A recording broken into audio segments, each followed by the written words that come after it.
Pergunta do consulente Eduardo, da cidade do Guarujá. Primeiramente, ele está desejando aqui um dia abençoado aos pastores e também a toda a equipe do programa Consultando a Bíblia. Obrigado e que Deus abençoe o nosso consulente Eduardo. Pastor, eu gostaria de uma explicação sobre o texto de Tito, capítulo 1, verso 10. Quem são, pastor, os perturbadores da igreja nos dias atuais? Nós queremos apontar que no próprio livro de Tito, na carta de Paulo a Tito, apresenta esta situação que passaremos a ler para conhecimento do nosso consulente e outros que estão nos ouvindo. No capítulo 2, no versículo 1, Paulo está recomendando a Tito, tu, porém, fala o que convém à sã doutrina. Então estava corrigindo aqui o que estava acontecendo em Tito 1 e 10, quando é aqui, porque há muitos desordenados, faladores, vãos, enganadores, principalmente os da circuncisão, aos quais convém tapar a boca, homens que transtornam casas inteiras enganando, ensinando que não convém por torpe ganância. Então aqui Paulo está dizendo para agir de modo diferente. No capítulo 3, também no versículo 1, admoesta-os que se sujeitem aos principados e potestades, que lhes obedeçam, estejam preparados para toda boa obra. E ainda no mesmo capítulo, versículos 9 a 11, final da epístola, que é pequena, apenas com 3 capítulos, diz o escritor: mas não entres em questões loucas, genealogias, contendas e nos debates acerca da lei, porque são coisas inúteis e vãs. Ao homem herege, depois de uma e outra demonstração, evita-o, sabendo que esse tal está pervertido e peca, estando já em si mesmo na condenação. De modo que estes conselhos aqui de Paulo a pessoas que se aplicavam a esta questão do Tito, capítulo 1, versículo 10, deveriam acabar com a sua forma de se misturar com o povo para agir dolosamente. E aí Paulo, que é o escritor, recomenda mudança de colocação dentro dos textos que nós já citamos. Tu, porém, fala o que convém à sã doutrina. Sã doutrina é a doutrina ortodoxa, correta, e não heresias. E logo no final, nós temos também no capítulo 3, versículo 1, admoesta-os a que se sujeitem aos principados e potestades, que lhes obedeçam e estejam preparados para toda boa obra. Então aqui já tem o nosso dever cívico para não viver em rebeldia contra as autoridades constituídas, porque há pessoas seitas que se negam até a comemorar o dia da bandeira, que representa o país, recusam-se a votar, podiam votar apenas nulamente, isto é, sem indicar o candidato, mas nem isso fazem. Então são pessoas rebeldes às potestades constituídas.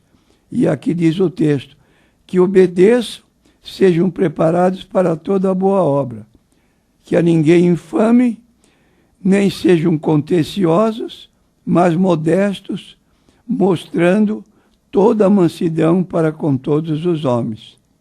E, finalmente, no versículo 9 a 11, é o extremo. Não entres em questões loucas, genealogias e contendas. Ao homem herege, depois de uma e outra demonstração, evita-o. É a pessoa dentro da igreja agindo de modo diferente, tendo um lábio que provoca divisão entre os crentes. E essa pessoa não deve permanecer na igreja. A próxima pergunta é da consulente Maria, aqui da cidade de Santos. Ela pergunta ao pastor o que significa fornicário. Fornicário, de acordo com a Bíblia, significa impuro. Nós temos aqui a leitura que vamos fazer desse texto bíblico. Efésios capítulo 5, versículo 5. Porque bem sabeis isto, que nenhum fornicário, ou impuro, ou avarento, o qual é idólatra, tem herança no reino de Cristo e de Deus. Então, é uma situação imprópria que não deve a pessoa ficar nem dentro da igreja. Agora, no livro de Hebreus, capítulo 12, versículo 16, nós lemos o seguinte também a respeito. Diz o texto bíblico: ninguém seja fornicário, ou profano como Esaú, que por um manjar vendeu seu direito de primogenitura, porque bem sabeis que, querendo ele depois herdar a bênção, foi rejeitado porque não achou lugar de arrependimento, ainda que com lágrimas o buscou. Então aqui é um tipo de pessoa impenitente, que repete o seu erro. É um tipo de profano porque analisa as coisas seculares como de superior às coisas espirituais, como diz o apóstolo João, capítulo 2, versículo 15. Não ameis o mundo, nem as coisas que no mundo há. Se alguém ama o mundo, as coisas, o amor de Deus não está nele. O mundo passa e a sua cobiça, mas os que fazem a vontade de Deus permanecem para sempre. Então aqui está, e definitivamente no livro do Apocalipse, capítulo 21, versículo 8, é taxativo.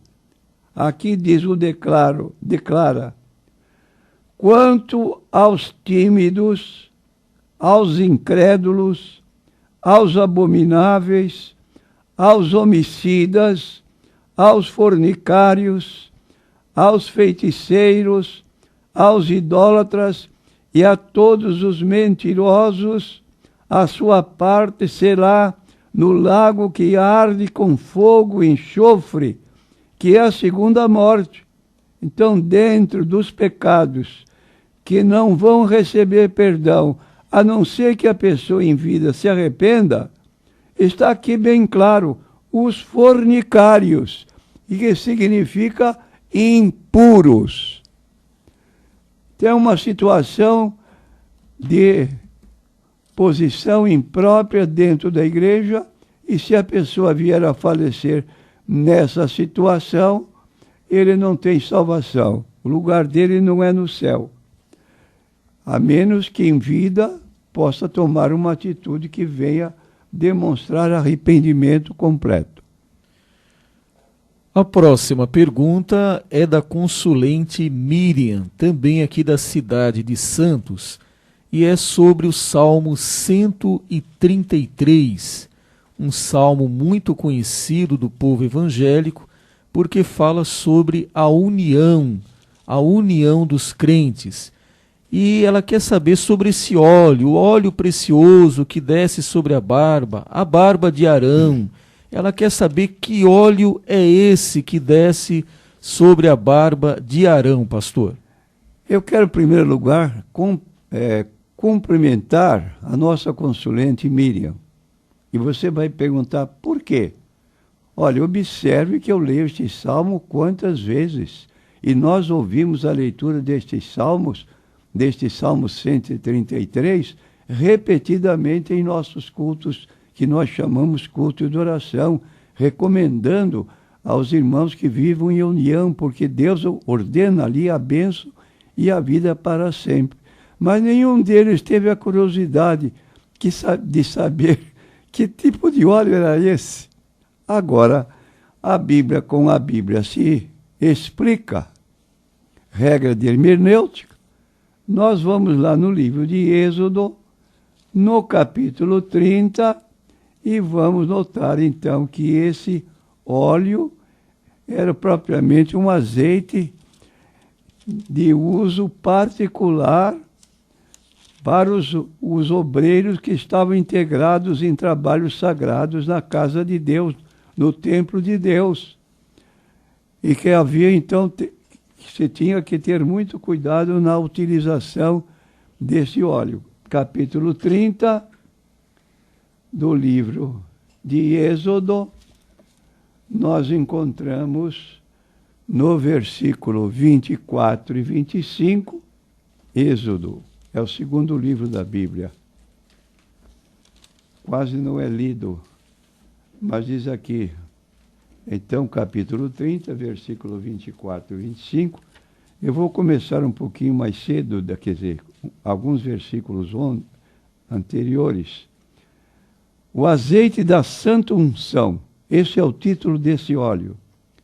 Falou mais o Senhor a Moisés, dizendo, tu, pois, toma para ti das principais especiarias, da mais pura mirra, 500 ciclos, e de canela aromática a metade, a saber, 250 ciclos, e do cálamo aromático, 250 ciclos, e da cássia, 500 ciclos, segundo o ciclo do santuário, e de azeite de oliveiras em um rim. É uma medida que nós desconhecemos. E disto farás azeite da santa unção, o perfume composto segundo a obra do perfumista, e este será o azeite da santa unção. E com ele ungirás a tenda da congregação e a arca do testemunho. E vai por fim aí fazendo descrição. E este salmo, então, está sendo usado aqui pelo escritor como base para estimular a união entre os crentes. Que bom, que suave é que os irmãos vivam em união, porque ali o Senhor ordena a bênção e a vida para sempre. Não é uma igreja em litígio, em desavenças, em falta de comunicação, mas é uma igreja abençoada, onde todos se cumprimentam, onde todos se estimam, e Deus ordena a sua bênção nesse lugar.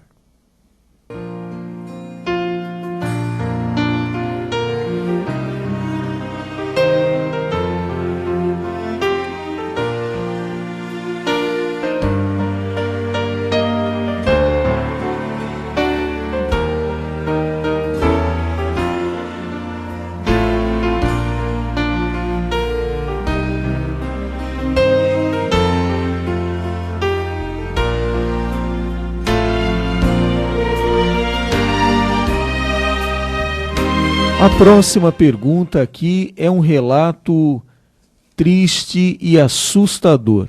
A nossa irmã ligou, consulente, não quer se identificar, mas nos traz aqui informações que, infelizmente, nos deixam assim entristecidos de saber que dentro da Igreja do Senhor existe esse tipo de coisa. Ela diz aqui que em sua igreja ela tem duas jovens, duas moças, que estão se relacionando sexualmente. É uma prática conhecida como lesbianismo. Diz ela aqui que pressionou, conversou e elas acabaram confessando o que estão fazendo. Só que essas moças, elas possuem cargos na igreja, estão cooperando na igreja, em louvor, em dança. E essa irmã então foi levar o caso ao pastor e ele disse que não se tratava de um pecado de prostituição, mas sim de masturbação. E ela diz aqui que não concorda porque a masturbação, é claro, para quem conhece, ela é feita isoladamente por uma pessoa só. Agora, quando duas mulheres estão dormindo numa mesma cama e tendo intimidades desse nível, aí já deixa de ser masturbação, né? Então ela diz aqui que o pastor lhe orientou para não dizer nada a ninguém, pastor, nem mesmo para a diretoria da igreja, deve-se manter tudo em segredo. Só que a irmã falou que tem sentido um mal-estar com tudo isso e ela quer saber como deve agir na igreja, ou a igreja como deve agir num caso como este, né? Diz que os demais membros já estão desconfiando dessa intimidade, desse relacionamento ilícito entre essas duas jovens. Ela quer uma orientação do Senhor, pastor. O que nós podemos dizer para a nossa irmã que isso está fora do princípio bíblico.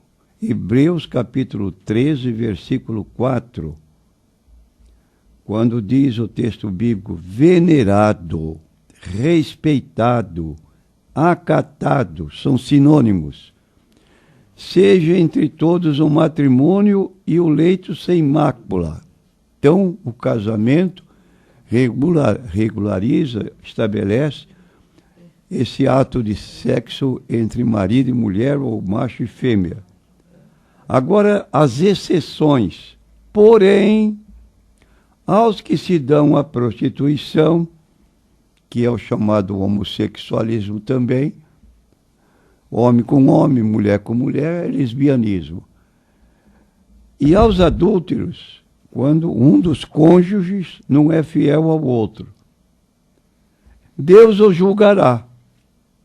Então não adianta protelar, porque está sob juízo de Deus. E seria bom que elas optassem abandonar esse ato e viver como mulher que procura um homem para o seu casamento, considerando que estão na casa de Deus. Isso aí é impróprio e não justifica qualquer razão para isso. Isso é prostituição. Se quisermos dizer, ou se não dizer o ato que é indicado, lesbianismo. Então não está dentro do casamento, mas está fora do casamento, porém é um ato pecaminoso, como a Bíblia diz, só venerado seja entre todos o matrimônio, e mais ainda, e o leito sem mácula. Passou daí, qualquer outro ato nesse campo é tomado dentro da prostituição, do adultério e outras práticas que não se podem pronunciar.